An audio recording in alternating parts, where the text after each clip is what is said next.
Yay, we're here finally. It's a miracle. Yes. Oh, that, the beauty of going live just moments after an episode drops. Yeah, literally for me, I was still watching it until about 2 minutes ago because technical difficulties.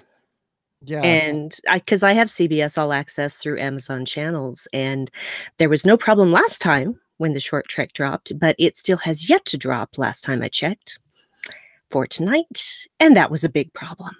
Yes. But it all worked out. I gave you my account so you could see it.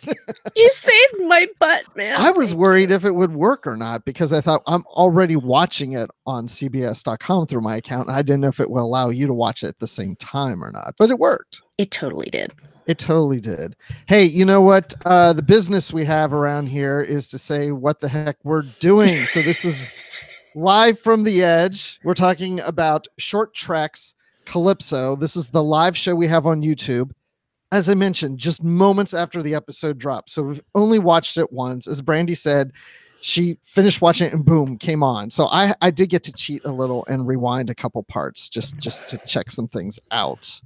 So there you go. Right. So I'm Bruce Gibson, and this is Brandi Giacola, and we're getting ready to do this thing. We have a lot of people in the YouTube chat, and they're already talking, and I'm seeing some good things in here, actually. Maybe that's a bit of a spoiler. But, oh, yes, and someone notices I'm in a hotel room. I'm on a business trip. I had a dinner tonight that I wasn't sure if I'd make it on time, but I got out early to make it. I'm here in Orlando. And Brandi, you did a show one time live from Florida. Were you in Orlando? No, I was in St. Petersburg. St. Petersburg. Right. Yeah. Yeah. St. Pete's Beach, to be precise. All right. So we're one-on-one on doing a live show from Florida. Yes. Okay, so my question is, besides why are people saying Bruce and Brandi, Tony Robinson?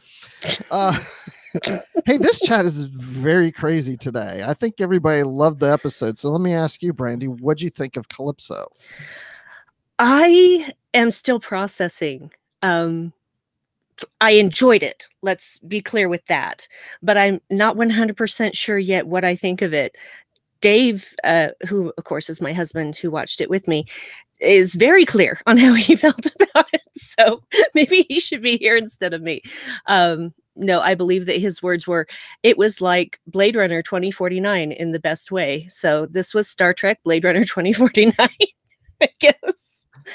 If you haven't seen Blade Runner 2049, that's not going to make any sense to you. But no, you're right. There's elements of that in this. There are. And 2001 is Space Odyssey. Yes, there's that too. If she had at any point said, "I'm sorry, Kraft, I can't do that," then I would have really just, I would have laughed first of all. But I unfortunately, it had already been spoiled for me that this was taking place in the future, so I already knew that. But still, the reveal of that is still interesting because that's the only thing that I knew about it. And I stayed away from any other information about it. So that was all I knew. But the minute that, everything started turning on, I thought, oh, this ship is deserted. There is nobody on this ship but the computer. And the computer, of course, naturally would evolve over that amount of time because, what else has she got to do? Yeah, this also reminded me of Runaway, especially in the mess hall, because it seems that in these short treks, everybody's alone for most of the episode. And then we see more food too. I can't watch these short treks without getting hungry. Yeah, waffles. And syrup that wasn't there. Yeah, it looked good to me. I want to make waffles. It was very squishy, very spongy. I did like him touching it because he had no idea what it was. And I thought, oh, you don't know what waffles are? That's a bummer. So I did really love that the movie in question was Funny Face because I personally love that movie. I think it's an underrated treasure. And a lot of people forget that Audrey Hepburn was a ballet dancer for many years. So, but yeah, I just, I thought, oh, the minute I saw Fred Astaire's face, I'm like, oh, it's Funny Face. I knew that was that sequence. So. Yeah. Isn't the song He Loves Is that the song I think that they're dancing to? Uh, and Funny Face? I don't know. Um, I just tried to do some quick research before we went on. Tried to look like I'm smart or something, like I know what I'm talking about. Thank you, YouTube, for letting me watch a clip of the dance right before we went on. And then there was Betty Boop at the very beginning. That was like, I was very excited that we got some cartoon action going on now. This is our first Star Trek animated episode since the animated series. For about three seconds. The funny thing is Dave actually said that this would work really well as an anime. So the whole episode would work really well as an anime. Oh, that's interesting. Yeah. So,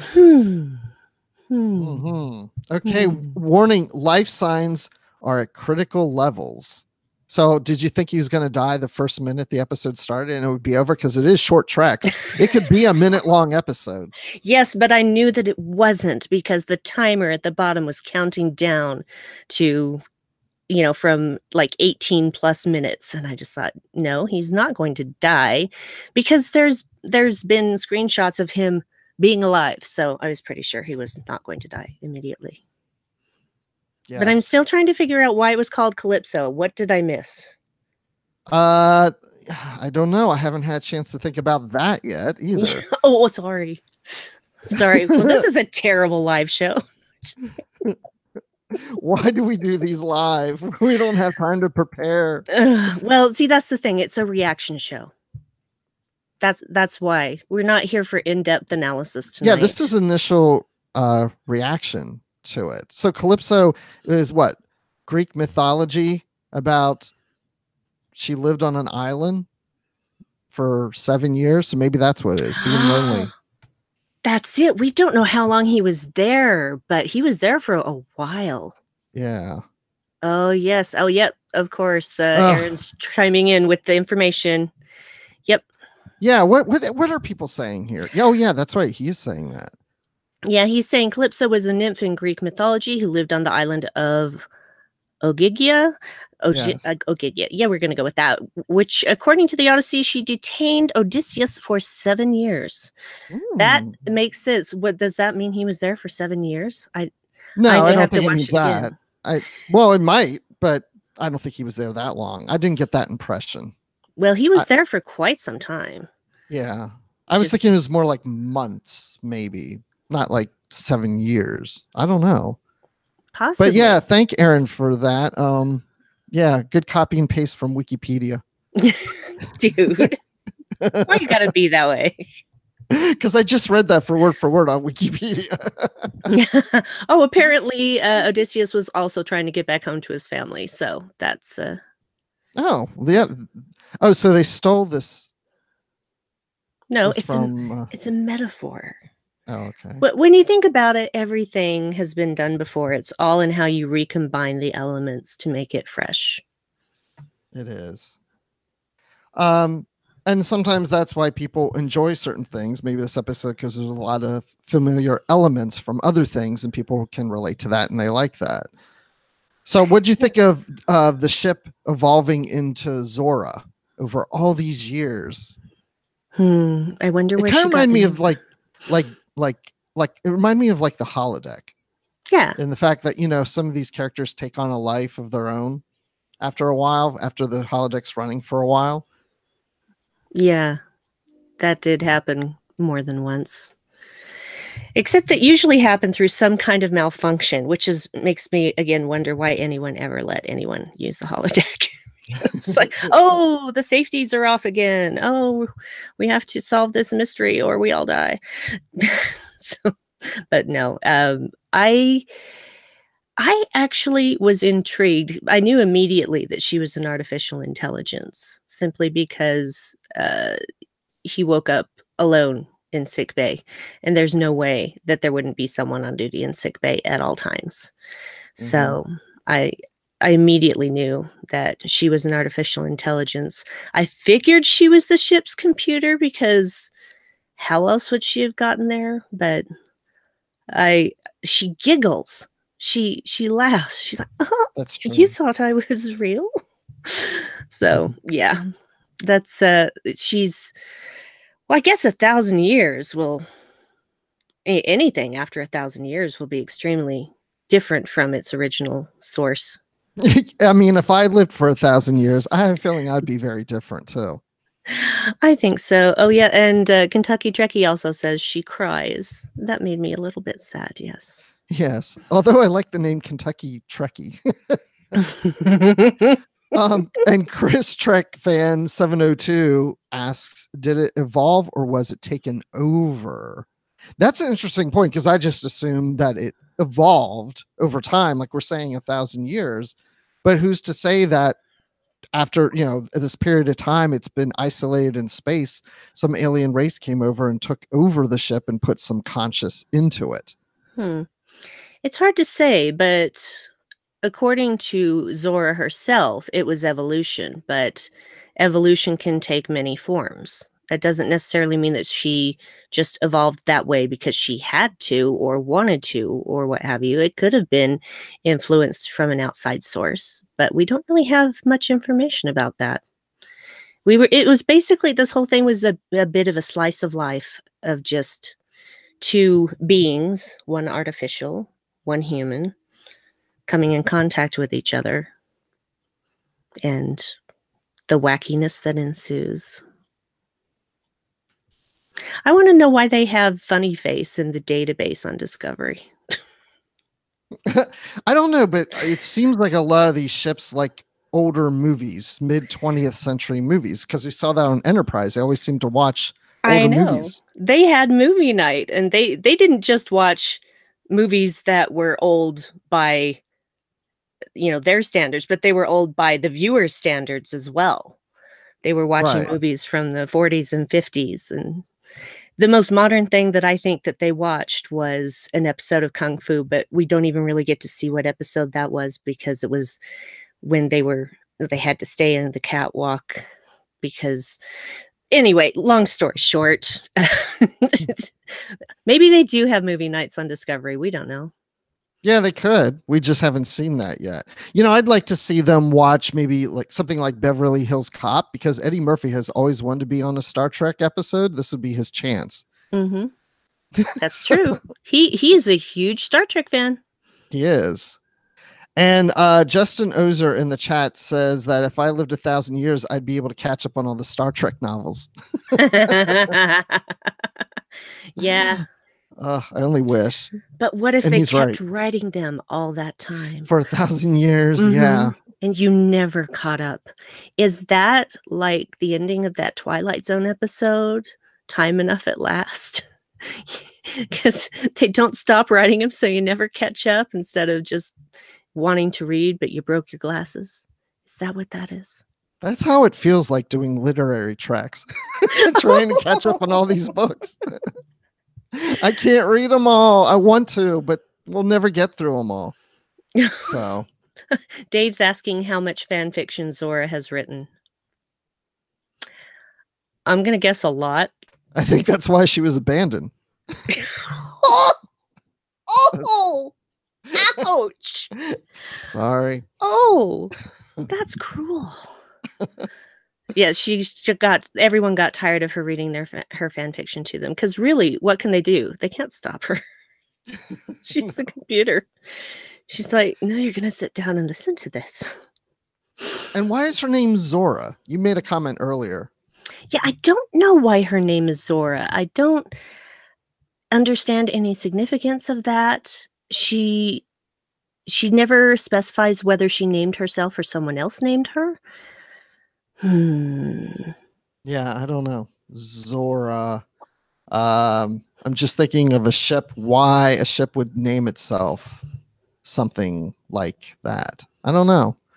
Have to think about that one for a while. But then I'm also wondering, why was the ship abandoned and was not allowed to leave its position? So this is something that is an interesting part of this episode because this tells us that Discovery will not be destroyed at any point through this series, and that at some point, even beyond the series or during the series, the ship's crew abandoned the ship. Did they abandon that, or did they leave did they have to evacuate and thought they were coming back? It sounds to me like maybe that was the case. Yeah, I feel like that was probably it, that they thought they were coming back. And something happened, obviously something bad, and they never came back. So I wonder if the very final episode of Discovery, when this series eventually ends, if they're going to end it with the crew abandoning the ship, and it'll just blow our minds like, oh my gosh, this relates to Calypso. Continuity. Or what would happen if the ship gets destroyed on the show and everyone's like, no, wait, that can't happen because it's around in 1,000 years. Either way, people are going to have words to say about it. Never. Yes, Star Trek fans always agree about everything. Sorry. Yeah. Or they just get into a war with each other on Alcor 4 and just everything's gone. That's a bummer. That's what happened to Alcor 4. Exactly. The Trek fans were fighting with each other. So let that be a lesson to you all for the future. You've seen now what the future brings. It's nothing good. Yes. Hey, Justin says in the group that there's nothing in the episode to say we weren't seeing an alternate universe. I thought about that too, only because I thought if for some reason down the road Discovery contradicts this, then I'll just make the assumption it's an alternate universe. But that would just be too lazy writing to just go, it's an alternate universe. You know, I think they need to keep with the continuity. Yeah. Oh, Kentucky Trekkie has a fact from us. Interesting fact from Google, the name Zora is an Arabic baby name. In Arabic, the meaning of the name Zora is dawn, as in the dawn in the morning. Not as in not like Don. Not like Tony, Orlando, and Don. No. That's going way back. Yeah. Okay. Yeah. Oh, this is an interesting point. Aaron says, I was very much convinced it was all a simulation because he looks out the window and sees a shooting star, which needs atmosphere to exist. I'd figured we'd find out that 1,000 years hadn't passed. Well, I'm pretty sure that the Star Trek universe doesn't obey all of the laws of physics because there is no sound in space. It's a vacuum. You need atmosphere for sound. Anyway, I didn't think that it was a shooting star per se. I thought it might have been a distant ship. Yeah, that's true. It doesn't have to be a shooting star. I have to go back and look at that. Maybe it was a satellite of some kind. I don't know. But I didn't think it was a meteorite. That didn't even occur to me. I just thought, oh, that's a ship. Maybe a satellite. Maybe, I don't know, some kind of deep space probe. I don't know. Maybe it's the alien race they were fighting when they abandoned the ship, and that alien race comes by every once in a while just to check to make sure the ship is still there, which I don't know why they care. Why would they leave it there? Unless they're trying to get onto the ship and they haven't figured out how because Zora keeps fending them off. Or maybe they just don't know what a door is. After 1,000 years, this alien race is, we don't know how to get on the ship. We don't have transporter technology. There's this thing here that looks like it opens, but we've never seen one of those before. Yeah, that could be. Aaron says, Geek Filter says that the disco shirt had a different font. I noticed that. And it also didn't have the Delta shield on the sleeve either. So does that mean we're going to see a new clothing line on StarTrek.com? Ooh, maybe. But the interesting thing is, because this was the future, and I think this point was made by someone in the chat as well, that it doesn't necessarily mean that the ship was abandoned by the current crew that we know now. True. It could be a crew 100 years in the future from when Discovery takes place. It could be 500 years in the future. All we know is that it's been 1,000 years since the ship was abandoned, but we don't know at what time the ship was abandoned. That's never made clear. Maybe the crew, maybe it's a crew 100 years later after the Discovery series, and the crew necessarily didn't abandon ship. They were assimilated by the Borg. Yep. I don't know. I guess the ship wouldn't be in that condition just sitting there, but I don't know. Well, if Zora has become advanced enough to, think and have a personality, she could possibly make sure that maintenance is taken care of on the ship to keep it running. Obviously, the ship is, for all intents and purposes, her body. So she would make sure that it's in tip-top shape so that she doesn't go into the dark beyond. She obviously wants to live, even though she's not technically alive by organic standards. Right. She even says there is no me. Mm-hmm. I don't have a face. Yes.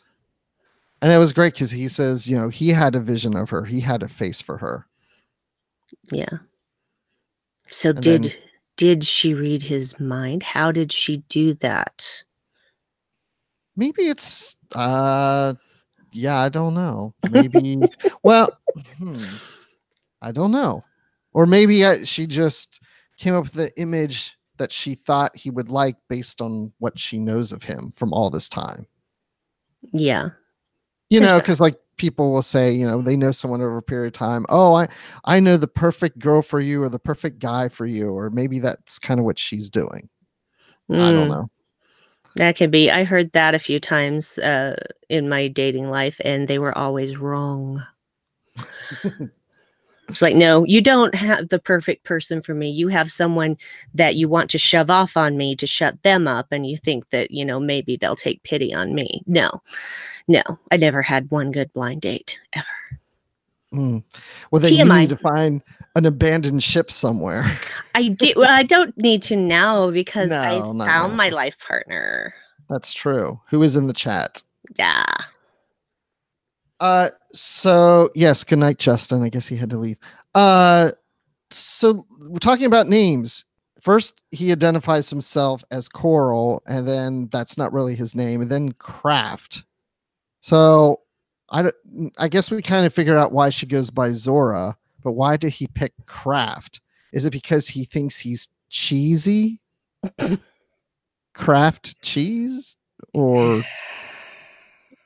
maybe he likes to shop at Michael's for craft supplies? I don't know. I'm really struggling here because I don't know why he went by Craft, and I'm giving the chat group some time to come up with an answer as I fill air. Maybe he feels that his craft was abandoned because of this war, and maybe that's what he wants to get back to. Interesting. I'm reading a lot into that. I have nothing to substantiate that at all. Kentucky Trekkie says he came to the ship in a craft. Ah. Then why didn't he call himself Ship? Or Escape Pod? Or maybe he thinks he's crafty, says Neostar9. Well, actually, Neostar9 just said crafty. Well, your husband has a really good answer, but if that's really true, that no, it is true. Means force of struggle or power in German. Mm-hmm. But with a K, not with a C. Right. Going back to cheese. Craft. So that's interesting. Force of struggle or power. Okay. That could be it then. Yeah. See, this is why the live show works really well, because smart people either tell us great answers or they make up stuff that we think they're right. Mm-hmm. Well, there's a lot of leeway here. There's a lot of stuff that isn't spelled out for us. So a lot of it we have to make up in our own headcanon because we're not handed everything. And that's okay. I don't need to be handed everything. Sometimes this kind of discussion, trying to figure out why the characters did what they did, is interesting. So it doesn't bother me that I don't know every single thing about this guy's motivation, what his name really was, etc. it's not really that important to me. Yeah. Well, and as Aaron says, a name could just be a name. But I That's just true. feel like the writers probably gave it a little more thought than just, or maybe they ordered lunch that day and looked at sliced cheese on their sandwiches. We'll name them Kraft. Why not? Speaking of names, I bet you liked how this ended, how the ship's computer, since in his planet, the true lovers give them names, and the ship gave him the name Funny Face. Which I knew she would. I knew she was going to name the shuttle Funny Face. Yes. Saw that coming. Oh yeah, Aaron, or craft services. Yeah, they were probably eating their craft services. They were having lunch with craft services, and they're like, "Oh, he should call himself Craft." Yeah, Craft. Okay. Well, we've been talking for a short track of about 26 minutes here, so I don't know if I really have anything to add. It's like you said, it's like need time to process and think, but that's our initial reactions. Unless you have anything else you want to cover. Not that I can think of. I enjoyed the episode. It left me with a lot of questions, but not in a way that made me angry, really. It's a thinker. It's a situation where I have to sit down and really think about it and let it kind of percolate in my brain for a while before I can really form a more astute opinion. But overall, my initial feeling is I liked it. Same here. I liked it a lot. I like that it just took its time and didn't feel rushed. And it's also great to see that we can get these Star Trek episodes without there being a lot of action. It's just, yeah, it's more cerebral, which someone had mentioned earlier in the chat. I saw that. Yeah, I can't wait to watch it again. Now, this one was just a little longer than Runaway. This was with credits 18 minutes, where Runaway was closer to 15. Yes. So I was starting to wonder if they were going to start getting shorter, but this one actually got longer. So that was pretty cool. I think it's going to take as long as it takes. I think that if something goes a little bit above or beyond, because when they announced it, they said they would be an average of around 12 to 15 minutes. And when you add them all together, an average amount, that may be true.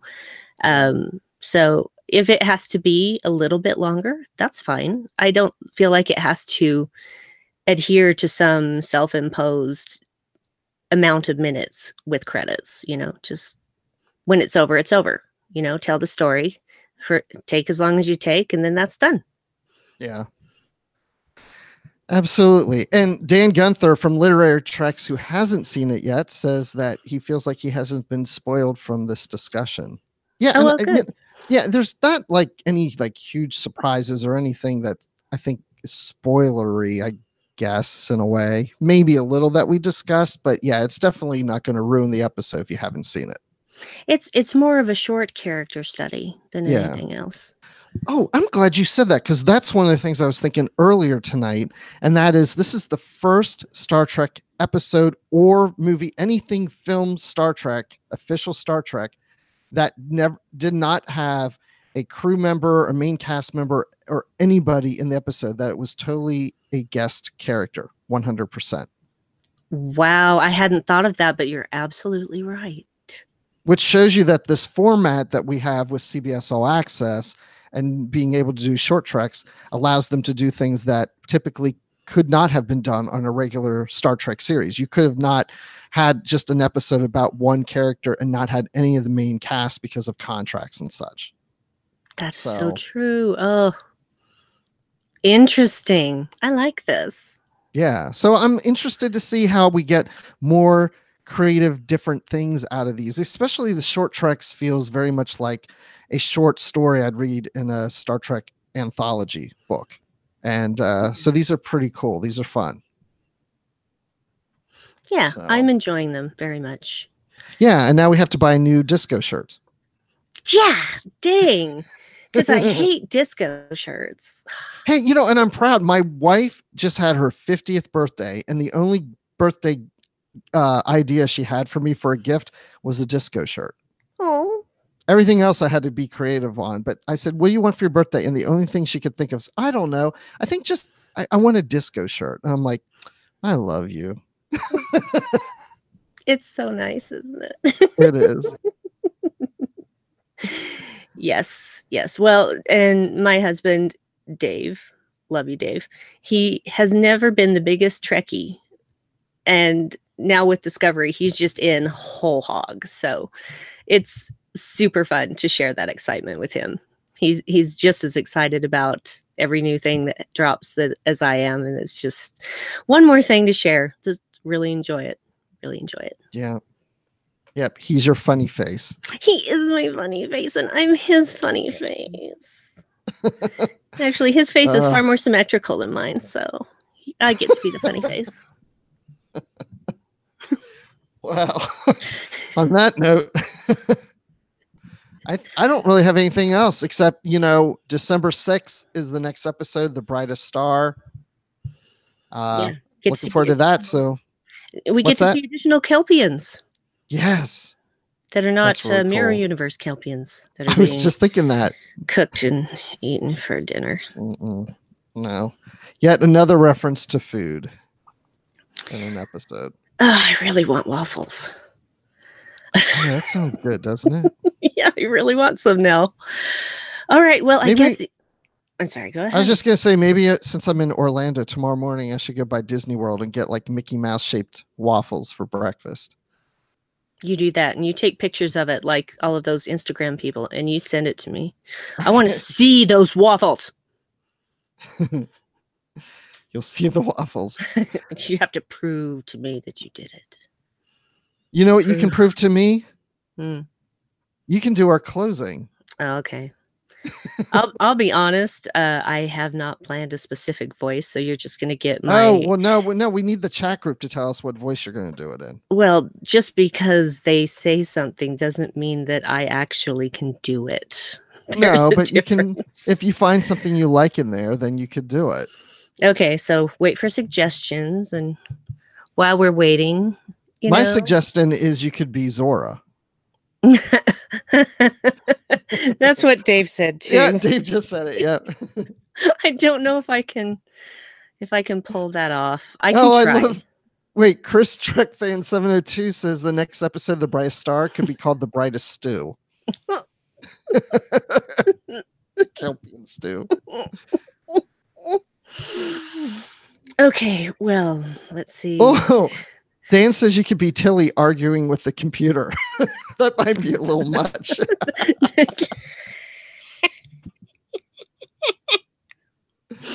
It would be fun.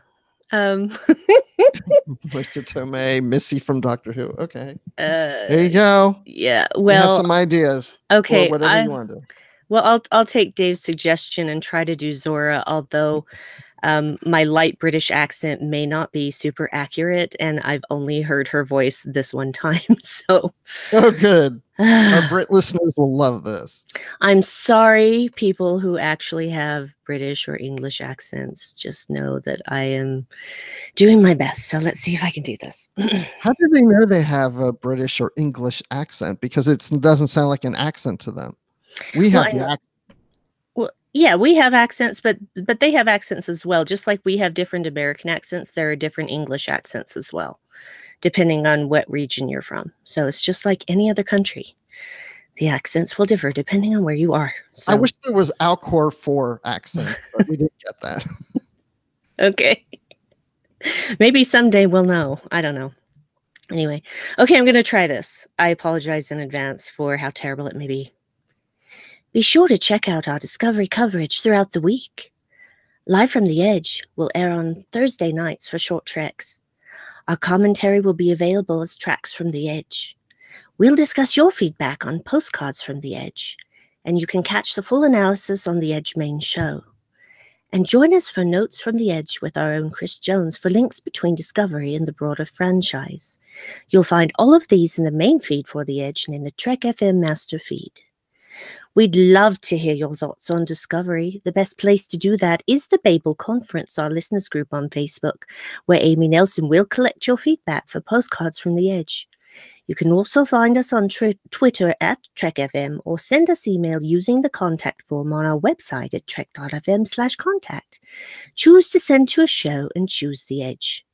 We'd also like to thank our associate producers, Norman C. Lau, Tony Robinson, Thomas Palayo, Lisa Slack, Shoaib Mirza, Richard Rutledge, James Muldrow, Cornelia Reutner, and Ryan Mallet. I don't know if I pronounced that right, darling. Please tell me if I didn't. If you'd like to help us keep all of our shows going and even become an associate producer, please visit patreon.com/trekfm for all the details. You thought I was a real person? That was really good. That was good. I like that. It could use some work. Especially. Definitely, yeah. It could use a little work. Okay, Zora. Well, so just to let you know, again, we'll be back December 6th, and we'll try this again. Yep. As always. And continue to join us on the YouTube channel for the chat discussion. And also you can comment on this episode as it gets released as a podcast. You can comment on or in the Babel conference on the posting that's there. And you can find me on Twitter at Admiral_Rex. And I'm on Literary Treks with Dan Gunther talking about the Star Trek books and comics. And Brandi, where can people find you when you're not the ship's computer voice? Well, Dan, thank you for thinking it was perfect because you haven't seen it yet. I'm on Brandywine. I'm on Brandywine 12. Wow, I'm on Twitter as Brandywine 12. And you can find me on the Trek FM network, also on Warp 5, which is the Star Trek Enterprise podcast. And yeah, I hang out in the Babel conference as well, lurking and commenting from time to time. And I do a podcast with my husband, Dave, called the Dark Corner Podcast at darkcornerpodcast.com. And there are swears. There are swears. I swear there is. I swear there are swears. Hey, I was on Warp 5 on 2 episodes recently. You are, and you need to come back for more. Those were weird episodes. They were interesting. I'll come back. We'll do it. Something else. We went way into over the top fan service territory. Definitely. So good times. Excellent. Well, there's only one thing left to do, Bruce. And that is to say, live long. No, live long and, yes, and prosper. How did I get that wrong? I'm the one who made that up. You are. Oh, man. We have another thing we say. Yep. Keep calm. And disco on. Disco on. We'll see you in a month. Bye. Bye.